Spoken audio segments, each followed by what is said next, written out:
हे WhatsApp guys, कैसे हैं आप सभी लोग। Welcome back to another vlog. तुम्हारा भाई आ चुका है एग्जाम देके। मेरी एग्जाम थी 6 अप्रैल शिफ्ट टू। और मैं वीडियो तो कल ही रिकॉर्ड करने वाला था। बट क्या हुआ, अभी मेरे सबसे पहले तो मेरा सेंटर मेरे घर से 20 किलोमीटर दूर है। जाते वक्त तो मैं मेरे पापा के साथ गया था, बट आते वक्त उन्होंने बोला तो तेरे को अकेला आना पड़ेगा, तो मैंने अपने दोस्त के साथ, जो कि मेरे को सेंटर पे ही मिला था, तो उसके साथ आ गया। 20 किलोमीटर हम स्कूटी पे आए हैं। तो बहुत दिनों बाद, बहुत दिनों से मैं एकदम ट्रैवल नहीं किया टू व्हीलर पे। सो एकदम से 20 किलोमीटर आना, मैं मेरे को ऐसा हो गया था कि मैं थोड़ा थक गया था। और आते आते मेरे को 1 घंटा हो गया और ऊपर से हेडेक भी होने लगा। तो मैंने बोला ठीक है यार, अभी छोड़ो, आज के दिन टाइम पास कर लेते, कल वीडियो बना लेंगे। सो अभी आज सुबह मैं वीडियो रिकॉर्ड कर रहा हूँ। और ऊपर से ये जो मेरा फ़ोन है, ये भी मेरे को वीडियो बनाने नहीं, अभी मेरे को नहीं पता इसके साथ क्या हो रहा है। इसका मदरबोर्ड गया है या फिर इसकी बैटरी इसकी ख़राब हो चुकी है। सो इसकी वजह से मैं 7 दिनों, 7 से ज़्यादा दिन हो गए मैं वीडियो नहीं रिकॉर्ड कर पाया। सो यही है। और ये सब चीज़ तो ठीक है, अलग है, बट एग्ज़ाम कैसा था भाई। वीडियो स्टार्ट करने से पहले एक और चीज़ बोलनी थी भाई। जब मैं बोलता नहीं हूँ ना कि मैं कभी बोलता नहीं हूँ यार, मैं आपने बहुत ही रेयर देखा होगा कि मैं बोल रहा हूँ कि भाई चैनल को सब्सक्राइब करो।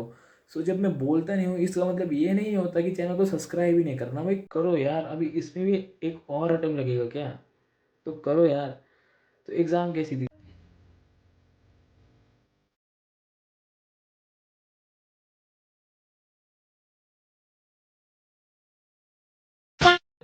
जनवरी का अटेम्प्ट हुआ था, तब मेरे को लगा था कि भाई अप्रैल में तो मैं फोड़ दूंगा, अभी मेरे को पढ़ना पड़ेगा 2 महीने। सो उसके हिसाब से मैं पढ़ने वाला था, बट मैंने पढ़ाई की नहीं और एज एक्सपेक्टेड नहीं गया भाई अच्छा एग्ज़ाम। मैं बस ये एक्सपेक्ट कर रहा हूँ कि बस आ जाए भाई, बस जनवरी से कम ना आ जाए। क्योंकि देखो यार, अभी तुमको पता है तुम्हारा जनवरी में अच्छा रिजल्ट नहीं था, तुम एक्सपेक्ट कर रहे थे अप्रैल में आएंगे, बट अगर तुमने नहीं पढ़ाई की तो फिर उसको अभी कोई चेंज नहीं कर सकता, जो हुआ हुआ। बट अभी एग्जैक्टली एग्ज़ाम कैसी थी? एग्ज़ाम के सुबह तो मैं रिवाइज कर रहा था, रिवाइज करते वक्त मेरे दिमाग में तो कुछ जा नहीं रहा था, क्योंकि वो एग्ज़ाम की भसड़ चल रही थी दिमाग में। एग्ज़ाम सेंटर पहुंचा, अपने चेयर कुर्सी पे बैठ गया। मेरे को पता है अभी 3 घंटे में मेरे को जो कुछ करना है वो करना है। मैं अपना बेस्ट अभी दे सकता हूँ, जितना मैं कर सकता हूँ। सो सबसे पहले बात करते हैं मैथ्स के बारे में। तो भाई मैथ्स का अगर आप मेरे को पूछे डिफ़िकल्टी कैसी थी, मैं बोलूँगा यार मॉडरेट थी। बट यार मॉडरेट थी बट लेंदी थी क्वेश्चंस। मेरे को समझ में आ रहा था कि भाई ये क्वेश्चन इस टॉपिक से इस टॉपिक से, बट अगर तुमने टॉपिक ही नहीं पढ़ा तो क्या करोगे क्वेश्चन पता करके इस टॉपिक से है तो। लाइक सबसे पहले तो मेरे को मैं ढूंढता हूँ मैट्रिक्स डिटर्मिनेंट के क्वेश्चन कहाँ पे है। एक डिटर्मिनेंट का क्वेश्चन था, उसमें भी कुछ ऐसे कॉस थीटा वॉस थीटा लगा के गंदा सा क्वेश्चन बना रखा था, वो लीनियर इक्वेशन इन वो वेरिएबल वाला। उसमें भी पूछ रहे थे कि कॉस थीटा की वैल्यू क्या है, और ऑप्शन पाए में दे रखे थे, पाए में ऑप्शंस। मेरे वो पाए में ऑप्शन देख के फट गई। मैं बोला ठीक है, इसको छोड़ देते हैं अब। फिर मैंने देखा मैट्रिक्स का क्वेश्चन ढूंढ रहा, मैट्रिक्स का क्वेश्चन मिला। ठीक है, मैट्रिक्स का क्वेश्चन ढूंढा। मैट्राइस क्या होता है? मैट्राइस। हाँ। तो मैट्रिक्स का क्वेश्चन था, उसमें कैसे दे रखा था, ए दे रखा था, उसकी मैट्रिक्स दे रखी थी 3x3। और आगे दे रखा था बी इक्वल्स टू ए की पावर 99 - i।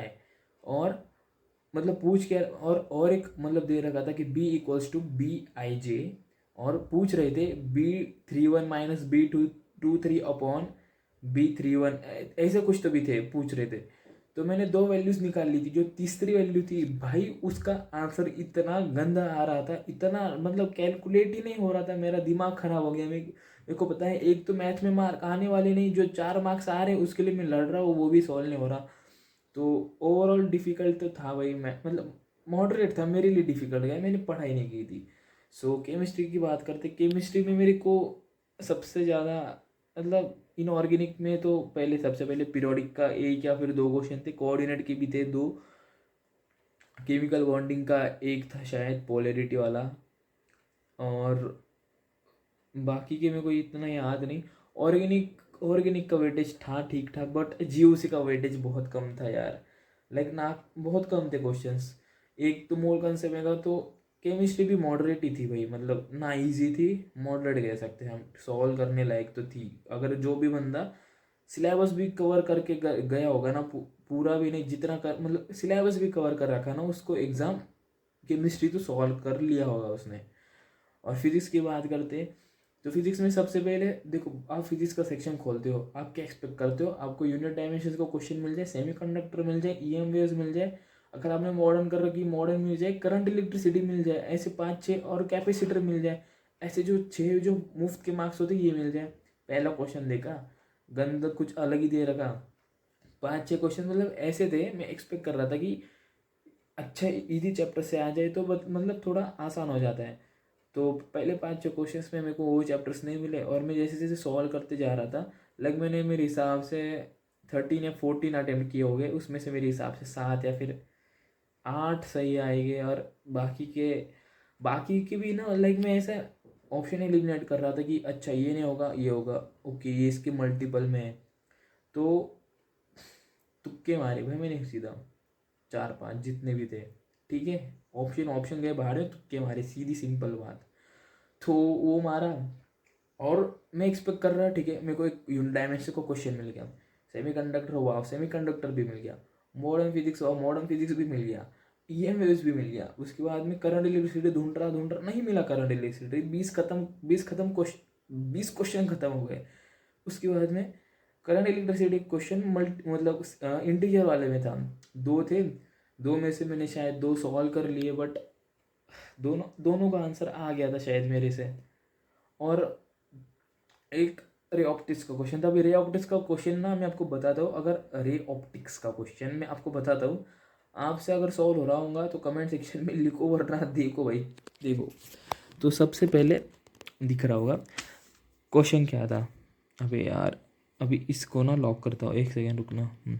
क्वेश्चन क्या था, क्वेश्चन ये था, सबसे पहले पूछ रहे थे कि इफ़, ऐसा सुन लो पहले, if a concave mirror forms image that is twice the size of object, when the object is placed at two different positions, then find the distance between the object. मतलब मैंने सोचा ठीक है कॉनकेव मिरर होगी, और focal length दे रखी थी -10, ठीक है, तो कॉनकेव मिरर होगी। इसमें मैंने, अबे यार ये कैसा सा पेज है भाई, छोड़ो, ये कॉनकेव मिरर है, फोकस तो -10 है, समझो अगर ऑब्जेक्ट यहाँ पर भी होगी, तो ये ऑब्जेक्ट है, तो समझो ये अभी यहाँ पे मिरर ट्वाइस बना रही है, इमेज ट्वाइस बना रही है। तो वो जो फॉर्मूला होता है ना, M = F/F-U वाला, तो मैग्नीफिकेशन तो मैंने 2 लिखा, फोकल लेंथ -10 डाल के अपन -10 ये वाला फॉर्मूला लगा के, यहाँ से मेरा U आ गया था -5। तो मैंने सोचा कि ठीक है, एक तो ऑब्जेक्ट माइनस में रखा तब आ रहा है, अगर दूसरे में मैं ऑब्जेक्ट अगर राइट साइड में रखूँ तो क्या आएगा। तो मतलब यहाँ पे मेरे को पता है कि मेरे से सॉल्व नहीं हो रहा, बट मैं तुम्हारा भाई पूरी जान लगा रहा है सॉल्व करने में। तो फिर दूसरे में मैंने सोचा ठीक है, एक बार माइनस आ रहा है तो दूसरे में प्लस आना ही चाहिए, तो ये -10। तो मैंने सोचा ओके मैग्नीफिकेशन 2 है, अगर मैं मैग्नीफिकेशन -2 रखूँ, मतलब ऑब्जेक्ट सीधी ही बने, यही मतलब इमेज सीधी ही बने, ये तो नहीं हो सकता ना, अगर ऑब्जेक्ट ऐसा रखा हो, मतलब समझो ऑब्जेक्ट ऐसा हो तो इमेज नीचे भी ट्वाइस बन सकती है। तो मैंने मैग्नीफिकेशन -2 डाल दिया इस बार। अब मेरे को नहीं पता ये राइट है रॉन्ग है, मैं सॉल्व करा, और यहाँ पे -10 -U करके सॉल्व किया था, मेरा U निकला +15। और जब मैंने देखा ओके +15 और यहाँ पे -5, इसके बीच में का डिफरेंस कितना, मतलब डिस्टेंस कितना हो रहा है, 20। मैंने बोला ओ 20 तो आंसर हो सकता है, तो मैंने 20 किया। अब मेरे को बताओ आप कमेंट सेक्शन में क्या है, राइट है या फिर रॉन्ग है, या फिर आपका आंसर क्या आ रहा है, ठीक है। तो ये चीज़ तो इसकी हो गई, ओके। तो ऐसा करके मेरा एग्ज़ाम ख़त्म हो गया, मैंने ठीक मतलब टाइम बच गया था, मैं वॉशरूम भी जाके आया, मैं घर पे आया, और मैं वही मैंने बताया आपको कि मेरी तबीयत ठीक नहीं लग रही थी। तो मैंने अभी आज सुबह उठा, थोड़ा 8 साढ़े 8 बजे अपने दोस्त को कॉल किया, भाई क्या करना है, उसकी तो एग्ज़ाम पहले हो चुकी थी, शिफ्ट उसकी पहली थी। तो उसने बोला यार देख भाई, अभी महाराष्ट्र से हम, तो हमारी मतलब मेन प्रायोरिटी अब तो MST CET रहेगी और बिट सेट रहेगी, दोनों की एग्ज़ाम अप्रैल में है। हाँ अप्रैल में ही है, 15 को आई है मेरी MST-CT की डेट अभी। बट MST-CT की ऐसी बात है कि वो सेकेंड अटेम्प्ट उसका मई में है, तो फिर मैं सेकेंड अटेम्प्ट के लिए भी पढ़ सकता हूँ। सो अभी बिट साइड भी है, तो उसने मेरे को बोला कि भाई अभी बिट साइड का ना फूडू क्लब ने all India open free mock test रखी है। तो मतलब आपको बस क्या करना है, मैं डिस्क्रिप्शन में लिंक डाल दूंगा, एक बार लैपटॉप की स्क्रीन पे देखो। ठीक है, अभी मतलब मैं जो लिंक है वहाँ पे जाओ, रजिस्टर कर लेना, यहाँ पे लॉगिन करना अपनी गूगल आईडी या ईमेल आईडी जिससे भी, और यहाँ पे बिट्स डैशबोर्ड के ऊपर बिटसेट, यहाँ पे बिटसेट ओपन 2026 ऐसे लिख के आएगा। तो यहाँ पे फोडू क्लब ने all India open free mock test रखी है बिटसेट की, जो कि होने वाली है 12 अप्रैल को। मतलब 2 शिफ्ट हो गए, सुबह वाली और शाम वाली। सो ये बिल्कुल भी फ्री है, अगर आप सीरियस हो बिटसेट को लेके कि वेबसाइट में भी आपको अच्छे नंबर लाने, तो ये ट्राई करना, क्योंकि जेई के तो बहुत इजीली मिल जाती है भाई फ्री मॉक टेस्ट, बट बिटसाइड के बहुत ही कम मिलते हैं। सो ये चांस मत मिस करना, क्योंकि भाई फ्री है और एग्ज़ाम भी पास में है। सो 12 अप्रैल को टाइम फिक्स करो और एग्ज़ाम मॉक टेस्ट दो भाई। मॉक टेस्ट देके तो फ़ायदा होता है ही है। ठीक है, बताओ कौन रहा है? मैं, जिसने JEE एक भी मॉक टेस्ट नहीं दी, बट अब से मॉक टेस्ट दूंगा। और हाँ भाई, ये वाली भी मॉक टेस्ट मैं देने वाला हूँ। तो कहाँ थे हम? तो ठीक है, हाँ, तो JEE के एग्ज़ाम हो गए, अब फोकस रहेगा MST-CT पे और बिट साइड पे। तो अभी क्या है, रिसोर्सेज क्या रहने वाले, कहाँ से मैं पढ़ने वाला हूँ, सब मैं आज बैठ के थोड़ा टाइम पास भी करूँगा आज, और डिसाइड करूँगा कि भी क्या करने वाला हूँ। और रिसोर्सेस मतलब देखूंगा कौन सा चैनल से कौन से क्रैश कोर्स क्या कुछ लेना है मेरे को, क्योंकि मैं देख रहा था कुछ क्रैश कोर्स भी है इनका। तो देखूंगा कहाँ से पूछूंगा दोस्त से क्या अच्छा रहेगा, आपको आगे वीडियो में बताऊंगा। अभी ये तो मेरी मम्मी का फ़ोन है भाई, मेरे को पता नहीं मेरे फ़ोन के साथ क्या होगा। सो देखते हैं भाई, आगे वीडियो में बताऊंगा क्या करने वाला हूँ। और मैंने चाहता यार इन एट द एंड कि मैं ना एक घटिया से कॉलेज में जाऊँ, जहाँ पे मेरे को 4 साल ना गंद मतलब नहीं होगी मेरे यार। वो जैसा कॉलेज चाहता था ना मैं, महाराष्ट्र में भी बहुत अच्छे कॉलेज जैसे जो कि NIT की लेवल के हैं कुछ कुछ, तो मैं ट्राई करूँगा अभी उसमें जाने की। मेरे को लोअर ब्रांच मिल जाए, बट मेरे को जाना है ढंग के कॉलेज में, मैं नहीं बिता सकता घटिया कॉलेजेस में।